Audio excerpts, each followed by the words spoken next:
Today I'm going to teach you 3 dumb things that every private investigator believes. Hi, Larry Kaye, ShadowAnyone.com, and the creator of the Investigator's Ultimate Guide series, premium private investigator training from someone who's been there and done that.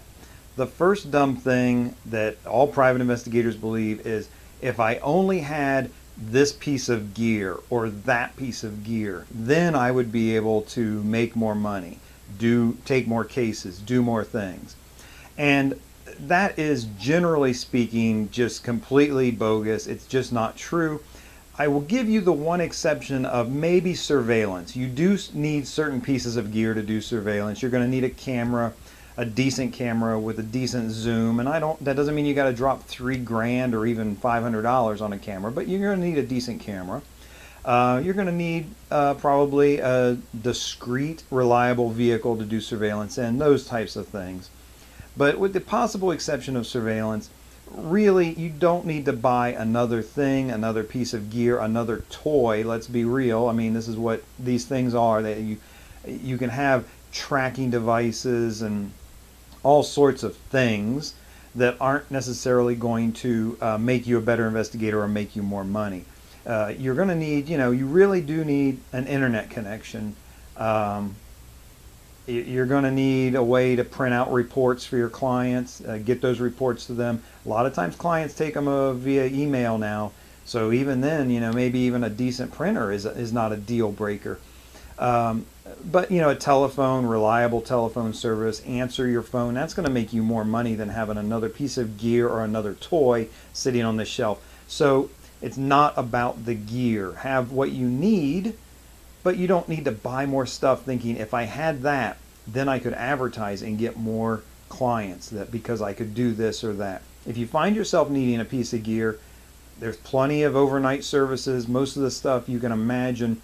A hidden camera, for example. If you need a specific type of hidden camera, you could probably get just about any one of them shipped to you within 24 hours in order to work a case. To be honest with you, having a hidden camera and 1 or 2 or 3 different things, just Murphy's Law. The call you get where you're going to need a hidden camera, those 3 things aren't going to help you. You're going to need to order something else anyways.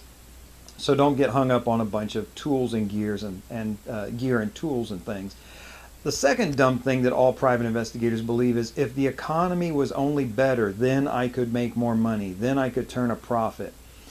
I got news for you. There's private investigators out there making money when the economy's good and when the economy is bad. Learn to market what you do. Learn to explain to potential clients what you do. Charge what you're worth. That probably means raising your prices, if anything. The things that we do, the things we know how to do are very valuable. Most people don't know how to do them. So even if the economy is bad, think in terms of, there's going to be more skip tracing then, because people are going to skip out on their debts. There's going to be people who don't show up for their court appointments. There's going to be more need for process serving when the economy's down and bad. When the economy's good, people have discretionary income, and domestic cases might pick up for you. A man or a woman who's worried about the spouse, a loved one, now might be more inclined to hire a private investigator to see where they're going and what they're doing.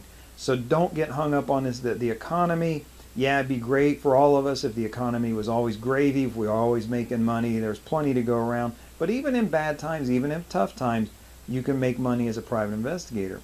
The third dumb thing that all private investigators believe is, if my town was only bigger or smaller, then I could make more money. And you hear this, the guys who are in smaller towns, they say, oh, if I was in a bigger town, there would be more potential clients, I could make more money. The guys in big towns say, there's just so many people here and so much competition from other agencies. If I was in a smaller town, I would be the big fish in the pond and I could make more money. This is one of those typical, the grass is always greener type of things. Look, you are where you are. There are people where you are making money doing this. You can be one of those people, so don't feel like you have to change geography in order to be successful as a private investigator. All of these types of things and how they play into you making money, I mean, this is a big deal, and this is why in all of my products I have a section in each product that covers marketing and talks about how to How do you talk to people on the phone? How do you initially contact them? What offers do you make to them? What law firms do you approach? What law firms do you stay away from? Don't waste your time with. All the business side of these things, don't just sit around and say, if only, then I could make more money. It doesn't work that way. Learn the skills, know what you're doing, and learn a little bit of marketing, and you're going to do pretty well. This is Larry Kaye, shadowanyone.com. Remember, do the right thing, even if it's the hard thing.